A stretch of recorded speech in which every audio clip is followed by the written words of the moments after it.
Walking Dead Season 7, Episode 3, The Cell.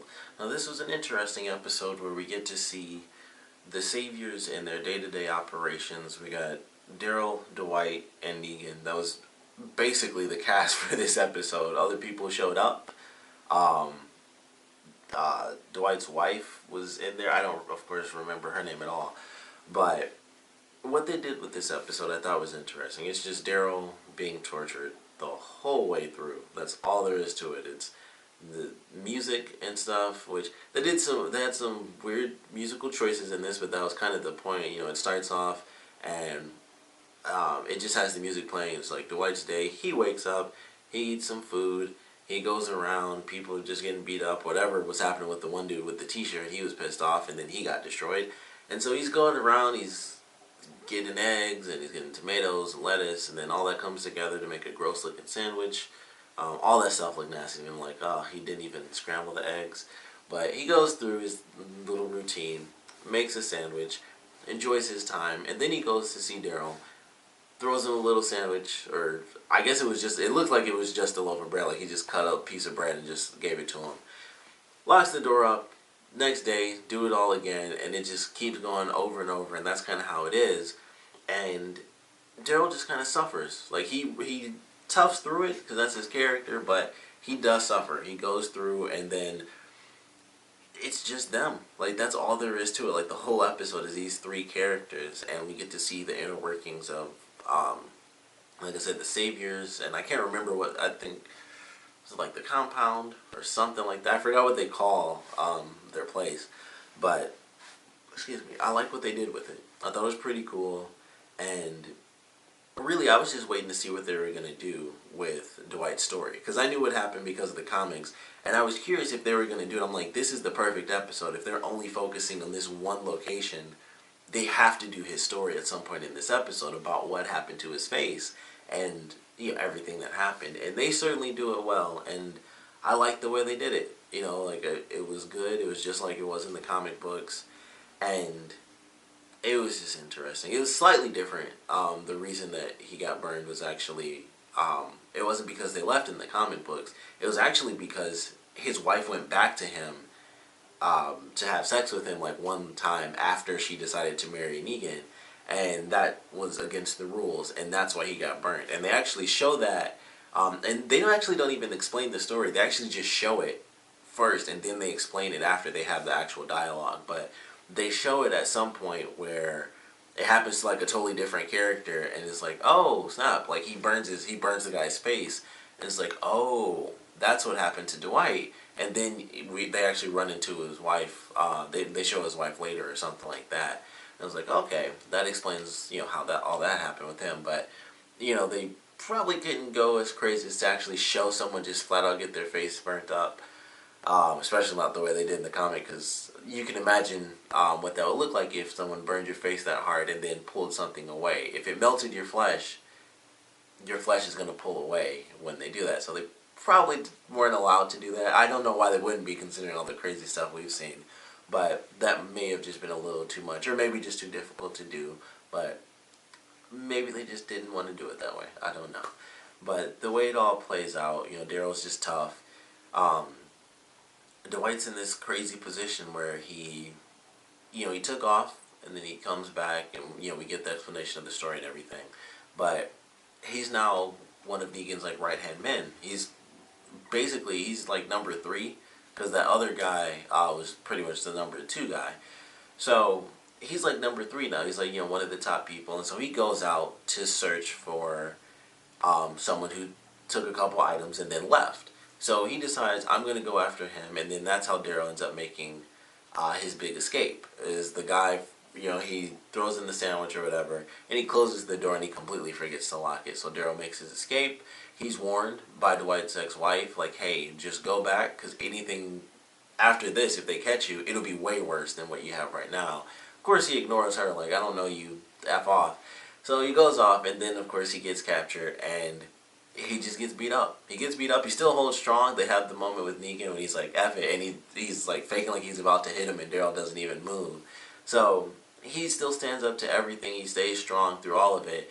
And then they get to the ending where Dwight's like, okay, I know how to change this tactic. He kind of has his little moment where he talks to the guy that took off, and he ends up killing that guy because he could have just taken him back, but he chose to kill him.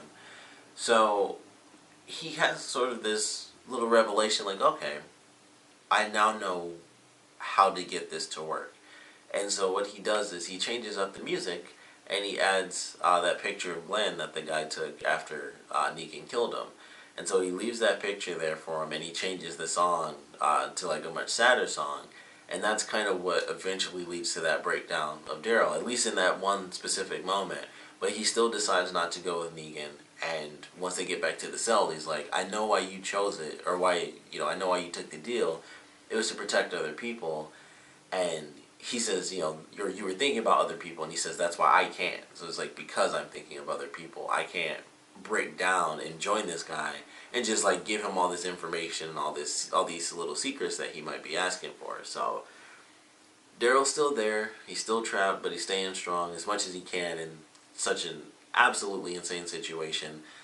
They have all this stuff where everybody kneels to Negan and things like that, and they go through all the wife stuff, which I was glad they did that, because that was one of the darker sides of his character, I always felt, where he's just that effing insane, where it's like, okay, you marry me, and it's a crazy situation where it's like, you give up your body and stuff, and you get more goods. That's literally what it was. So that was always one of the darkest parts of his character, to me personally at least, even outside of him like killing people. It was just that sort of desperate manipulation that he always played with people, and it literally tears people apart, like they're married and stuff like that. And Dwight's wife having to marry Negan, or saying that she would, in order to spare his life. So it's stuff like that I felt always made his character so dark. Like, I thought that was the darkest part of his character, was the wife thing, because of how it affected people, both physically sometimes in Dwight's case, and emotionally in Dwight's case. And then emotionally for just a ton of other people as well. So I was glad that they put it in there, and that it, cause it really is just a big part of his character, just how crazy he truly is. So I was glad that was in there. I thought it was well done.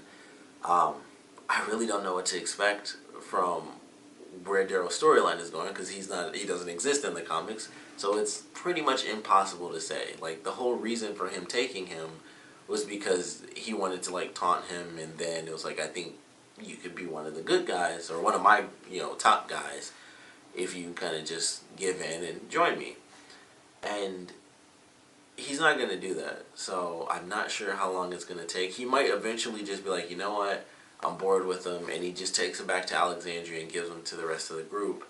But we kind of just have to wait and see. And then the next episode, he does show up in the town. And this is the longest I think they've ever done this. They did 2 episodes in a row where Rick didn't show up at all. And I think there have only been, including these last 2 episodes, there have only been like 6 or maybe 7 episodes total where Rick doesn't show up at all. Like, out of all 8 seasons, it's only been like 7 episodes, not even 10 full episodes.